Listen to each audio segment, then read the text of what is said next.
The Eternal City hadn't heard such sounds in 800 years. The war cries of barbarian warriors echoing through the forum, the crash of statues toppling from their pedestals, the screams of Roman citizens who had believed their city inviolable.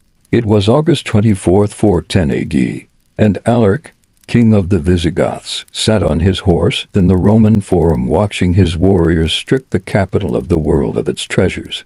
The man whom Romans called a barbarian, who had been denied the respect and position he had earned through decades of service to the empire, was now master of Rome itself. As smoke rose from burning buildings and gold flowed from broken temples, Alaric felt no joy, only bitter vindication. He had never wanted to destroy Rome.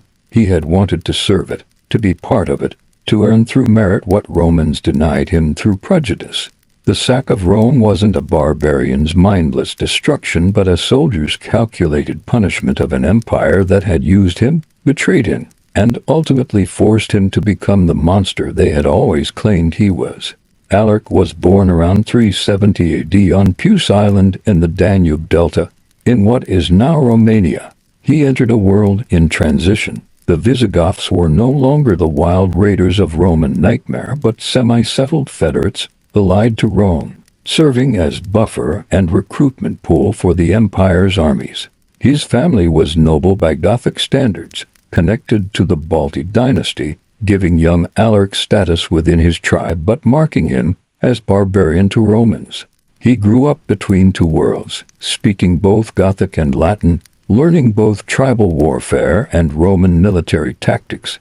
The defining moment of Alaric's youth was the Battle of Adrianople in 378 AD. Though only about 8 years old, he likely witnessed or experienced its aftermath: the complete destruction of a Roman army by Gothic forces, the death of Emperor Valens, the shattering of Roman military invincibility. But the victory brought not Gothic independence but deeper entanglement with Rome. The new Emperor Theodosius negotiated peace by incorporating Gothic warriors into the Roman military, creating federate units that fought for Rome while maintaining their tribal identity. Alaric entered Roman military service around 390 AD, likely in his early 20s. He excelled immediately, understanding both Roman discipline and Gothic ferocity, able to command both Gothic federates and Roman regulars. He fought for Theodosius in the civil war against the usurper Eugenius, leading Gothic forces at the Battle of the Frigidus in 394 AD. The battle was won largely by Gothic blood. Theodosius used them as shock troops, sending them to die breaking enemy lines while preserving Roman forces. 10,000 Goths died in a single day. Alaric survived, but learned a crucial lesson. To Rome, Goths were expendable tools, not true allies. When Theodosius died in 395 AD, the Roman Empire split between his two incompetent sons, Honorius in the west, Arcadius in the east. Alaric, now recognized as a capable commander, expected promotion to Magister Militum, Master of Soldiers, a position that would make him a Roman general, not just a barbarian auxiliary. Instead, he was ignored, his service forgotten, his Gothic birth an insurmountable barrier to legitimate Roman command. The rejection transformed Alaric from Rome's defender to its nemesis. The Visigoths elected Alaric as their king in 395 AD, choosing a leader who understood both Gothic strength and Roman weakness. His first act was to demand what Rome had denied: recognition, respect, and regular positions within the imperial hierarchy for Gothic nobles. When refused, he invaded Greece, not as a foreign conqueror but as a Roman general denied his due. He besieged Athens, extracting ransom rather than destroying it, showing he could be reasoned with. He ravaged the Peloponnese, demonstrating his power. He occupied Epirus, establishing a Gothic kingdom within Roman borders.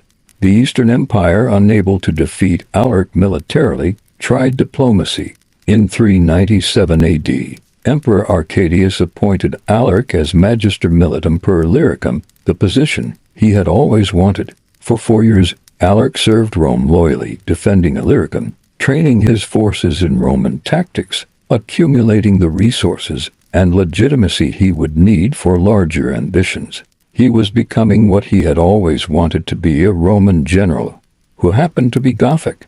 But in 401 AD, Alaric made his most fateful decision. He invaded Italy itself. His motivations were complex. The Eastern Empire had stopped paying his troops. The Western Empire under Stilicho was vulnerable, and Alaric saw opportunity to extract concessions through force that negotiation couldn't achieve. He crossed the Alps in winter, catching Italy unprepared, reaching Milan where Emperor Honorius cowered behind walls.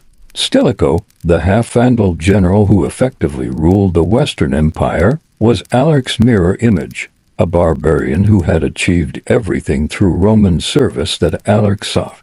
Their conflict was personal as much as political, two outsiders fighting for position within an empire that despised them both. At Pollentia on Easter Sunday 402 AD, Stilicho attacked Alaric during worship, winning a tactical victory but allowing Alaric to escape with most of his forces. At Verona later that year, Stilicho again defeated but didn't destroy Alaric. Why didn't Stilicho finish Alaric? Perhaps because he recognized that Alaric's Goths were the only force capable of defending Italy from other barbarian threats. Perhaps because he saw in Alaric a potential ally against the Eastern Empire.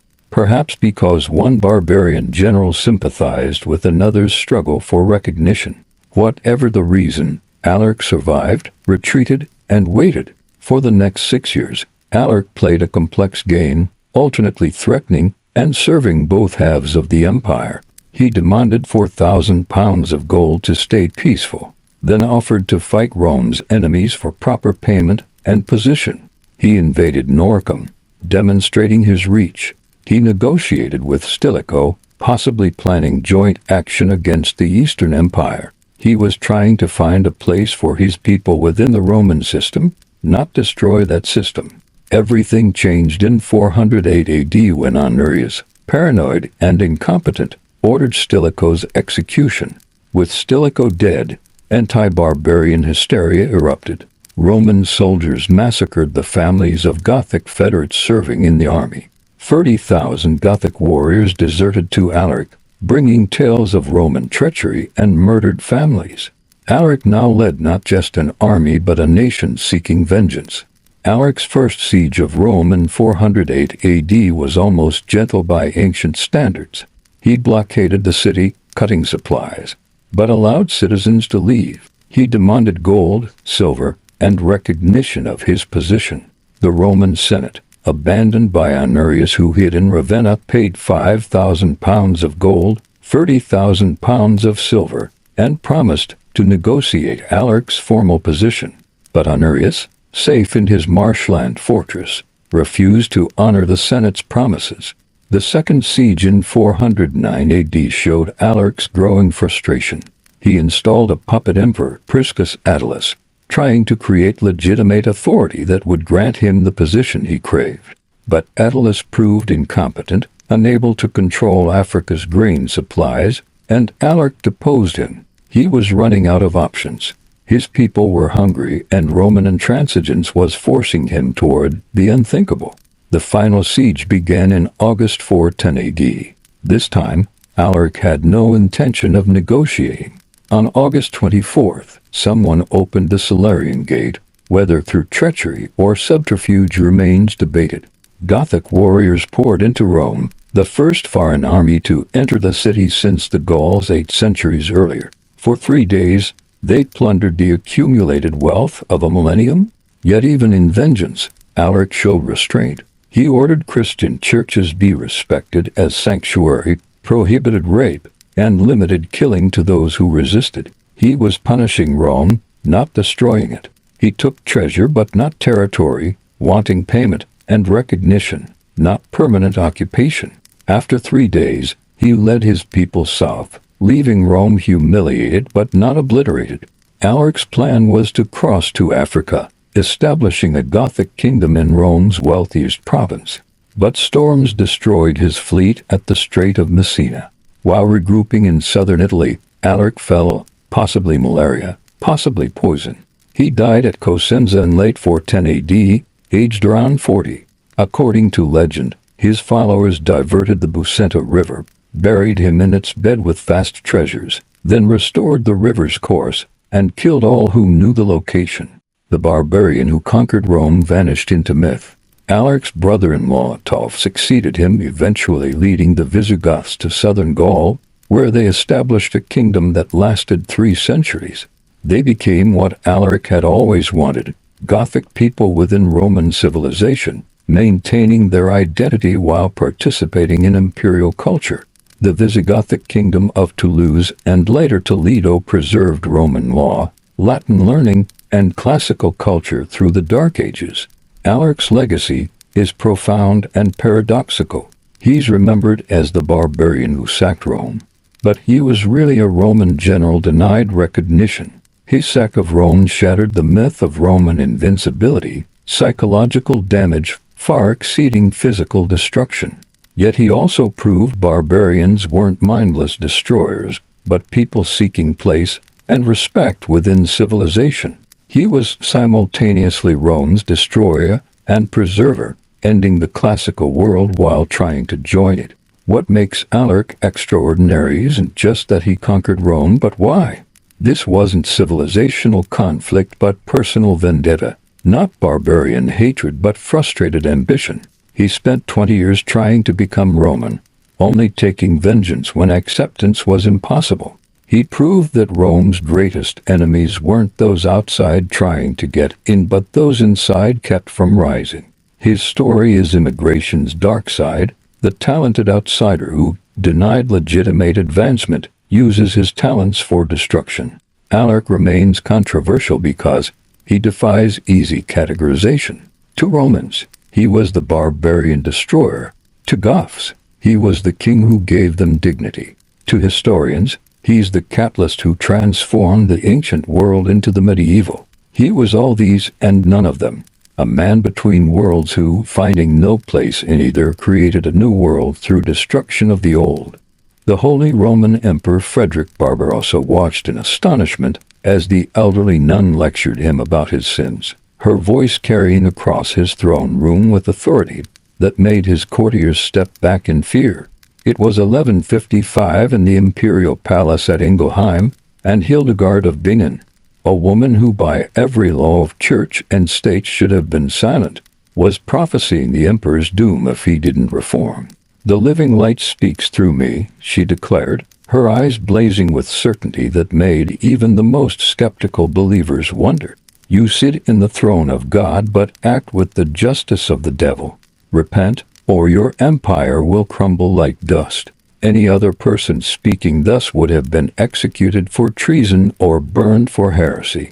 But Hildegard was untouchable, acknowledged by popes as a true prophet, sought by kings for counsel, feared by bishops for her visions that exposed their corruptions. The woman who had been offered to God as a child tithe had become God's voice on earth, and even emperors trembled when she spoke. Hildegard was born in 1098 in Berbersheim, in the Rhineland region of what is now Germany. She was the 10th child of a noble family, and following the medieval practice of tithing, her parents offered their 10th child to the church.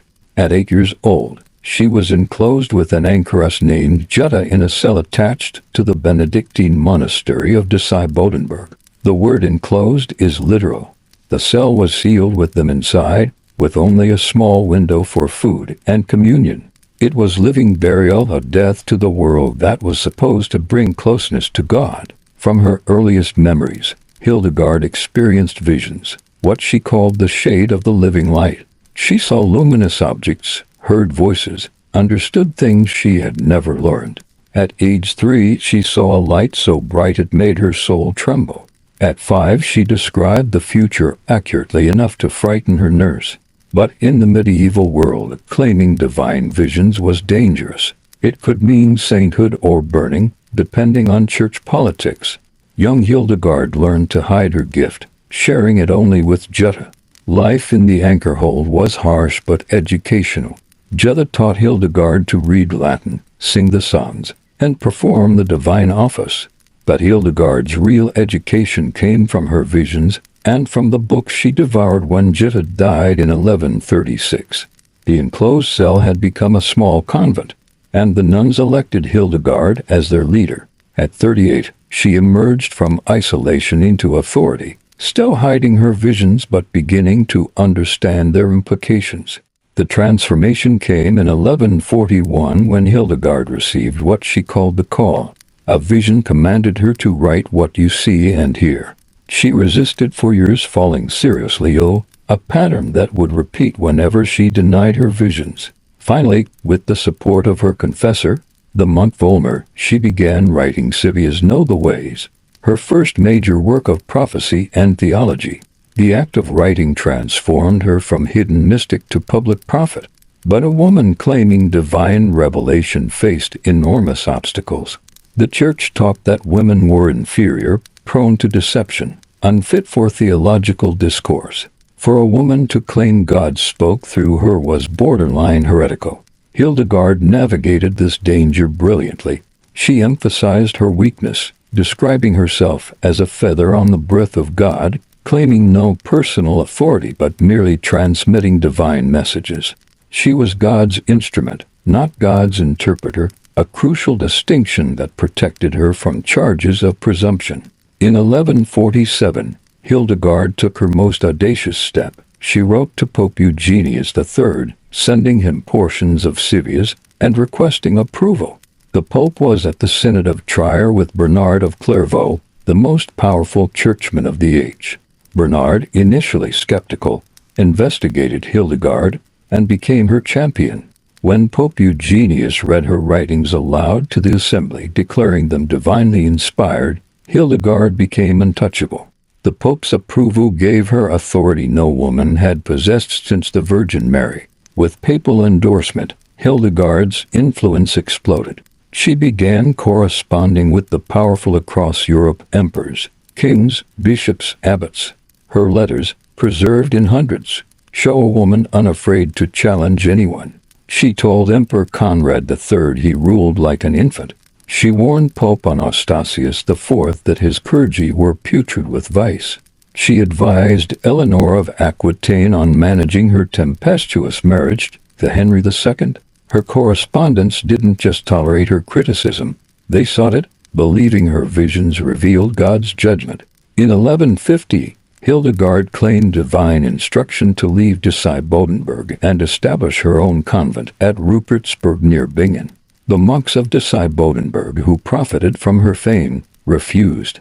Hildegard fell paralyzed, unable to speak, apparently dying. The abbot, terrified of being responsible for a saint's death, relented. Hildegard miraculously recovered and led her nuns to independence, establishing a convent that she would rule absolutely for nearly 30 years. Rupertsberg became a center of female learning and creativity unprecedented in medieval Europe. Hildegard's nuns were educated, creating illuminated manuscripts of her visions with imagery so bizarre and beautiful they still astound. She composed music, 77 liturgical songs that pushed the boundaries of sacred music with their soaring melodies and unconventional harmonies. She wrote medical and scientific texts, describing herbs, stones, and animals with observations that mixed empirical knowledge with mystical insight. Her medical writings were revolutionary, especially regarding women's health. In an age when male physicians rarely examined female patients, Hildegard wrote explicitly about menstruation, pregnancy, and sexuality. She described the female orgasm, unprecedented for a nun, explaining it as God's design to encourage procreation. She provided contraceptive advice and abortion remedies, though warning they were sinful. Her frankness about bodies and sexuality was justified by her visions. God had shown her these things, so she must share them. Hildegard's theology was equally radical. She described viriditas, greenness or life force, as God's creative power in nature, anticipating ecological theology by 8 centuries. She portrayed divine wisdom Sapientia as feminine, God's companion in creation. She wrote mystery plays where virtues were female warriors battling the devil for human souls. Her cosmology placed humanity at the center of a living universe where everything was interconnected through divine love. The political implications of her visions were dangerous. She predicted church corruption would lead to catastrophe, accurately foreseeing conflicts that would culminate in the Reformation. She criticized the Crusades, arguing that forcing conversion violated God's gift of free will. She condemned clerical celibacy as unnatural, producing the corruption she witnessed. These were heretical positions, but coming from God's prophet, they couldn't be silenced. Her preaching tours were unprecedented. Between 1158 and 1170, when she was already elderly, Hildegard traveled throughout Germany, speaking in cathedrals and monasteries. No woman had preached publicly since Mary Magdalene. She drew enormous crowds, her sermons lasting hours, mixing biblical interpretation with political commentary and apocalyptic warnings. Bishops who would have burned other women for preaching invited Hildegard, hoping her presence would bring divine favor. The confrontations with authority intensified with age.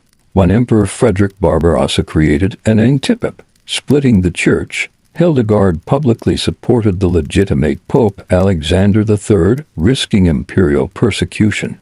When local clergy tried to assert authority over her convent, she had herself and her nuns placed under direct papal protection. When the Bishop of Mainz placed her convent under interdict for burying an excommunicated nobleman, she fought back, arguing the man had reconciled before death. She died while still under interdict, refusing to yield. Hildegard died on September 17, 1179, at age 81. Her nuns reported miraculous lights appearing over her deathbed.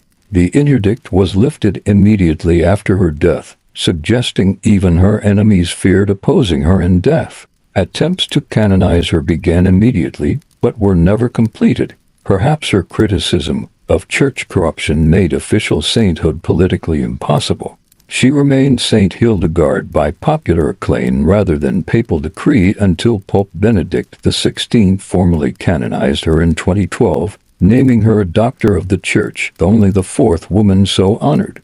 Hildegard's legacy is multifaceted and controversial. To feminists, she's a proto-feminist who claimed authority through the only means available, divine revelation.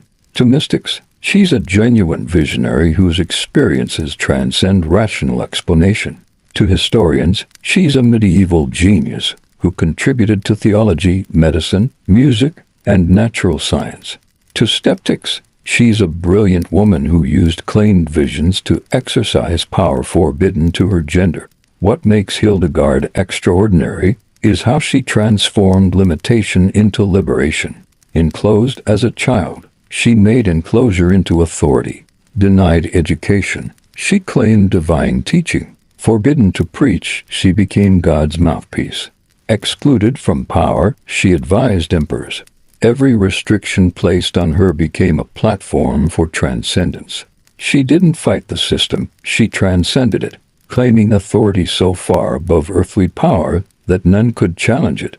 Queen Elizabeth I tried to maintain her composure as Francis Drake spread the glittering treasures across her throne room floor: Peruvian silver, Panama gold, Chinese porcelain, spices from the Moluccas, jewels torn from Spanish churches.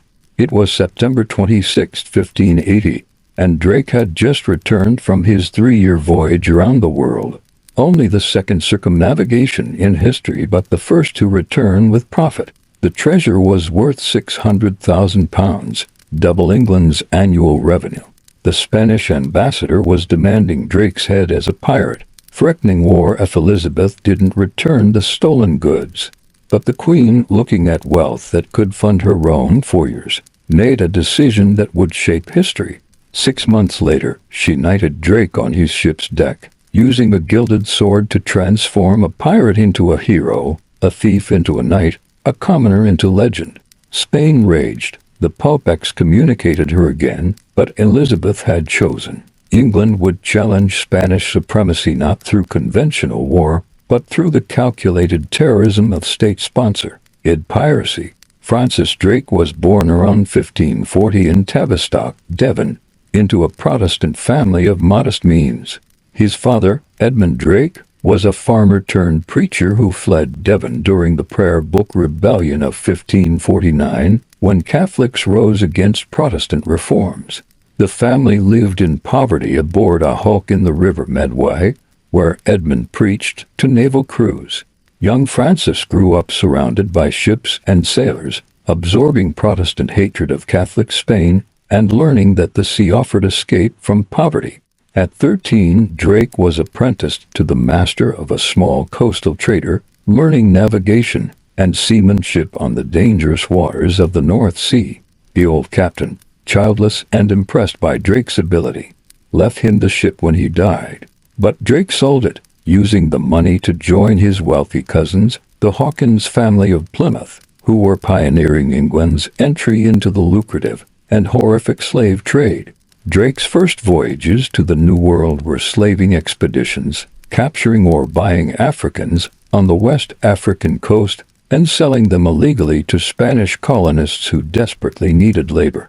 Spain claimed monopoly over American trade, but colonists gladly bought English slaves and goods at better prices than Spanish merchants offered. These early voyages taught Drake Spanish weaknesses: corrupt officials, poorly defended ports, colonists resentful of Spanish monopolies. The voyage that transformed Drake from trader to Spanish scourge occurred in 1568. Drake, aged 28, commanded the Judith, one of 6 ships led by John Hawkins. After selling slaves along the Spanish Main, the fleet was caught by storm and forced to shelter at San Juan de Ulúa in Mexico. The next morning, the Spanish treasure fleet arrived, trapping the English. Despite negotiating safe passage, the Spanish attacked, destroying most of the English ships. Drake escaped, but never forgot what he saw as Spanish treachery. That betrayal became Drake's defining moment, transforming personal grievance into holy war. He began raiding Spanish possessions not just for profit but for vengeance and Protestant duty. In 1572, he led his own expedition to Panama, attacking Nombre de Dios Huerpu's silver-awaited shipment to Spain. Though wounded and forced to retreat, he allied with Cimarron's escaped slaves who hated Spain and intercepted a silver train, capturing tons of treasure. Drake had found his calling, terrorizing the Spanish Empire. Drake's methods were revolutionary. Previous English pirates were criminals operating despite their government. Drake operated with implicit and later explicit royal sanction.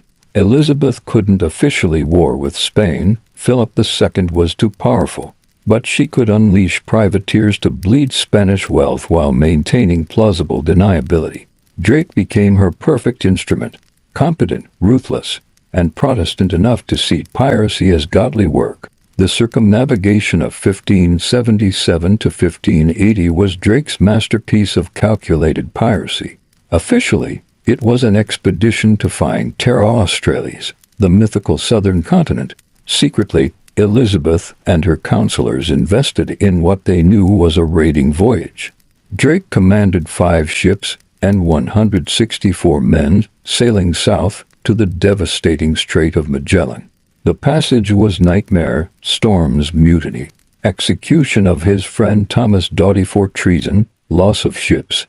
Only Drake's Golden Hind reached the Pacific. But once through, Drake found Spanish ships and ports completely undefended. No hostile ship had ever entered the Pacific from the east. Drake pillaged up the South American coast like a wolf among sheep. At Valparaiso, he took wine and gold. At Arica, silver bars. At Lima, he learned the treasure ship Nuestra Señora de la Concepción had sailed days earlier. Drake pursued and captured it, taking treasure worth £150,000, enough to make every crew member rich for life. Rather than return through the strait where Spanish forces now waited, Drake sailed north, possibly seeking the Northwest Passage.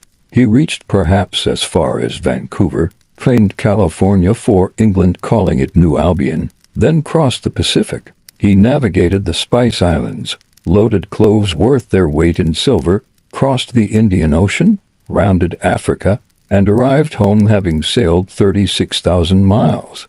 He was the first captain to complete his own circumnavigation. Magellan had died midway. Elizabeth's public reception of Drake was carefully orchestrated. She kept him hidden for months while negotiating with Spain, seeing if she could keep the treasure without war. When it became clear Spain wouldn't attack immediately, she had Drake sail the Golden Hind to London, where crowds could see the pirate's ship that had humiliated Spain. His knighthood ceremony was public theater. Elizabeth had the French ambassador perform the actual knighting, implicating France in the insult to Spain. Sir Francis Drake became England's most celebrated hero and Spain's most hated enemy. El Drac the Dragon entered Spanish folklore as a devil who could appear anywhere, whose powers included invisibility and weather control. Spanish mothers scared children with his name. Philip II offered 20,000 ducats, a massive fortune, for his death or capture. Drake reveled in the reputation, understanding that fear multiplied his effectiveness. The undeclared war escalated through the 1580s. Drake raided the Caribbean in 1585–86, sacking Santo Domingo and Cartagena, proving Spain's empire was vulnerable everywhere. He rescued the failing Roanoke colony, bringing tobacco and potatoes to England. He was making impossible wealth while serving strategic purposes. Every peso he stole was one Spain couldn't spend on armies threatening England. When Philip II finally assembled the Spanish Armada in 1588 to invade England, Drake was central to its defeat. As Vice Admiral, he advocated attacking the Armada in Spanish ports before it sailed. His raid on Cadiz in 1587, which he called singeing the King of Spain's beard, destroyed ships and supplies, delaying invasion by a year. When the Armada finally came, Drake helped coordinate the running battle up the Channel, the fire ship attack at Gravelines, and the pursuit that drove Spanish ships into North Sea storms. Drake's combination of strategic vision and tactical improvisation revolutionized naval warfare. He understood that England's smaller, faster ships with longer-range guns could defeat Spain's floating fortresses through maneuver and gunnery. He trained a generation of English naval commanders who would dominate the seas for centuries. He proved that sea power could defeat land power, that a small island could challenge a global empire. But Drake's success came with moral costs. He was a slave trader who profited from human misery. His raids killed thousands of Spanish and indigenous peoples who were merely defending their homes. He tortured prisoners for information, burned cities for refusing ransom, and destroyed livelihoods across Spanish America. He was, by any objective standard, a terrorist who happened to serve English interests. Drake's final voyage in 1595–96 revealed how times had changed. Spain had learned from decades of Drake's attacks, fortifying ports and establishing convoy systems. Drake, now in his 50s, fat and ill, tried to repeat old successes, but found prepared defenses. The expedition failed at every objective. Drake died of dysentery off Panama on January 28, 1596, aged about 55. He was buried at sea in a lead coffin, his location lost, the pirate returning to the element that made him. Drake's legacy shaped the English-speaking world. He proved England could challenge Spain despite overwhelming disadvantage. The wealth he stole funded England's Renaissance and naval expansion. His circumnavigation inspired English colonization that would create the British Empire. His methods, using private enterprise for state goals, became the model for English expansion through chartered companies. He was capitalism and imperialism's violent birth. But Drake also represents the moral ambiguity of historical heroes. He was simultaneously a freedom fighter against Spanish Catholic tyranny and a terrorist who burned cities. He was a self-made man who rose through merit and a slaver who destroyed lives for profit. He was a patriot serving his queen and a pirate motivated by greed.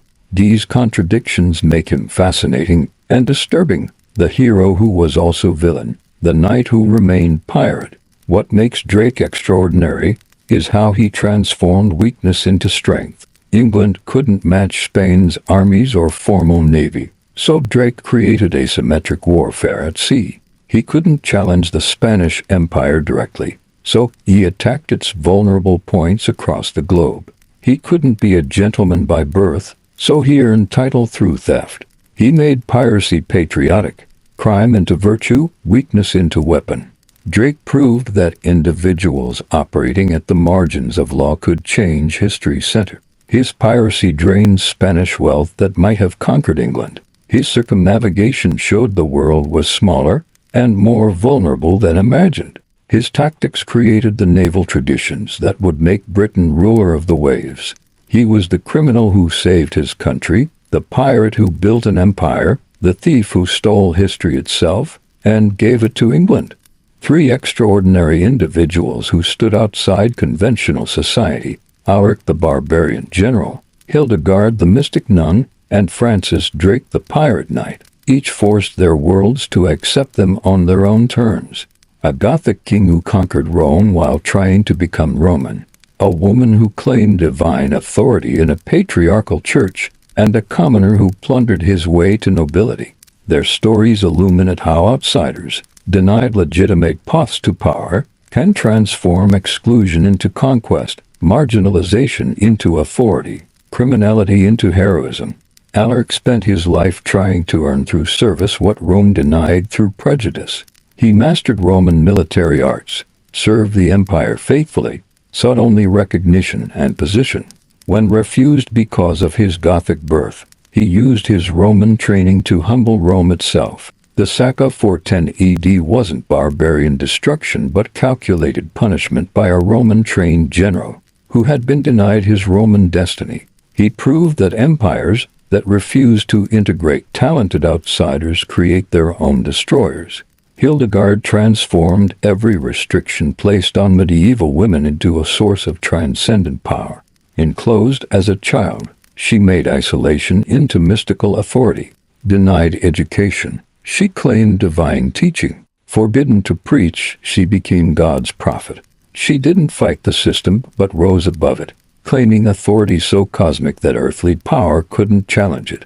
She proved that when conventional paths are blocked, the unconventional can claim heaven itself as authorization. Francis Drake turned crime into patriotism, piracy into policy, theft into heroism. Unable to rise through conventional means in class-rigid England, he rose through spectacular criminality that served state purposes. He transformed England from Spain's potential victim into its terror, funding English Renaissance with Spanish gold. He proved that when legitimate advancement is impossible, illegitimate success can be repackaged as patriotic duty. These three outsiders shared crucial characteristics despite their different centuries and circumstances. All three mastered the systems that excluded them. Alaric became more Roman than Romans in military skill. Hildegard knew theology and Latin better than many priests. Drake understood Spanish weaknesses better than Spanish commanders. They defeated their excluders using the excluders' own tools, turned inside knowledge against insiders. All three also transformed personal grievance into historical force. Alaric's denial of recognition became the Gothic sack of Rome. Hildegard's marginalization as a woman became prophetic authority that challenged popes. Drake's exclusion from gentility became piratical war that built English supremacy. They universalized their particular injuries, making personal revenge into civilizational change. Their methods required extraordinary audacity. Alaric had to believe a barbarian could humble Rome. Hildegard had to claim God spoke through her specifically. Drake had to sail into Spanish Pacific assuming he could survive. Each gambled everything on propositions that seemed impossible, succeeding through sheer refusal to accept impossibility. They proved that audacity can overcome armies, tradition, and empires. But their stories also reveal the costs of outsider triumph. Alaric conquered Rome but died trying to reach Africa, his people's permanent home still unfound. Hildegard gained prophetic authority but remained constrained by the very religious system she transcended. Drake gained wealth and title but died failing to repeat his earlier successes. the Spanish having learned his methods. They changed their worlds but couldn't escape those worlds' fundamental structures. The societies that excluded them were all in crisis, creating opportunities for outsider disruption. Rome in the 5th century was dividing. Its military dependent on barbarian federates it despised.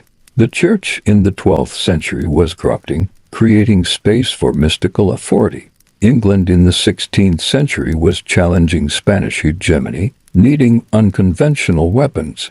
Crisis made outsider talent suddenly valuable, exclusion's waste becoming inclusion's necessity. Their legacies reshaped the civilizations that had rejected them. Alaric's sack began the transformation of classical Rome into medieval Europe. Hildegard's mysticism influenced religious thought from Meister Eckhart to modern ecology. Drake's piracy established English naval supremacy that lasted centuries. The outsiders didn't just join their societies, but fundamentally altered them, forcing new definitions of who belonged and what mattered. Modern parallels are obvious. Every society creates outsiders, immigrants, minorities, women, the poor, denied full participation despite their talents. Like Alaric, some master the system only to find the system still rejects them. Like Hildegard, some claim alternative authorities that transcend conventional power. Like Drake, some succeed through methods society condemns, while benefiting from results. The outsider's dilemma remains: conform and be limited, or rebel and be criminal. These three figures suggest that outsiders' greatest power lies not in acceptance, but in the creative destruction born from rejection. Alaric didn't become Roman but created medieval kingdoms. Hildegard didn't become male but created feminine religious authority.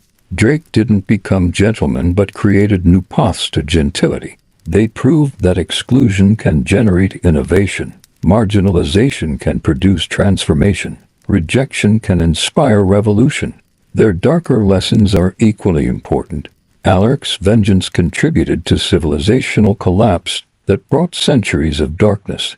Hildegard's mystical authority could have become dangerous fanaticism in different hands. Drake's piracy normalized state terrorism that would justify countless atrocities. Outsider grievance, however legitimate, can produce monstrous results when combined with power. The three outsiders also demonstrate different relationships with the systems that excluded them. Alaric wanted in, was kept out, so destroyed what he couldn't join. Hildegard couldn't join the male clerical hierarchy, so created alternative feminine sacred authority. Drake joined through crime, transforming piracy into patriotic duty. These three responses, destruction, transcendence, criminal integration, remain the outsider's options when confronted with exclusion. What unites them is their refusal to accept the judgment of their excluders. Told he was just a barbarian, Alaric proved barbarians could conquer Rome. Told she was just a woman, Hildegard proved women could speak for God. Told he was just a commoner, Drake proved commoners could humble empires. They rejected rejection, refused refusal, denied denial. Their very existence was argument against their exclusion. Their ultimate message might be that societies exclude outsiders at their own peril. The talents society wastes become weapons against it. The people deemed unworthy become the agents of change. The voices silenced speak loudest through action. Alaric, Hildegard, and Drake weren't anomalies but inevitabilities. When societies create outsiders, they create their own transformation. In our contemporary world, still struggling with inclusion and exclusion, these three figures offer both warning and hope. They warn that talented outsiders denied legitimate paths will find illegitimate ones. They warn that exclusion creates enemies more dangerous than inclusion creates competition. They warn that prejudice wastes talent that competition desperately needs. But they also offer hope that exclusion isn't final, that outsiders can force their way in or up or through. They prove that birth doesn't determine worth, that conventional powerlessness can become unconventional power, that those deemed nobody can become somebody through will and circumstance. They show that history's most transformative figures are often those who shouldn't have mattered but refused to accept the judgment. The barbarian who conquered Rome, the nun who commanded popes, and the pirate who saved England. They stand as eternal testament to the outsider's power to transform exclusion into explosion. They didn't wait for permission to matter. They didn't accept the limitations others placed on them. They didn't let their origins define their destinations. They were outsiders who rewrote the rules, criminals who became heroes, nobodies who became legends. Their stories endure because every generation produces outsiders who recognize themselves in Alaric's exclusion, Hildegard's marginalization, Drake's criminalized ambition. Some will accept their exclusion. Some will fight for inclusion.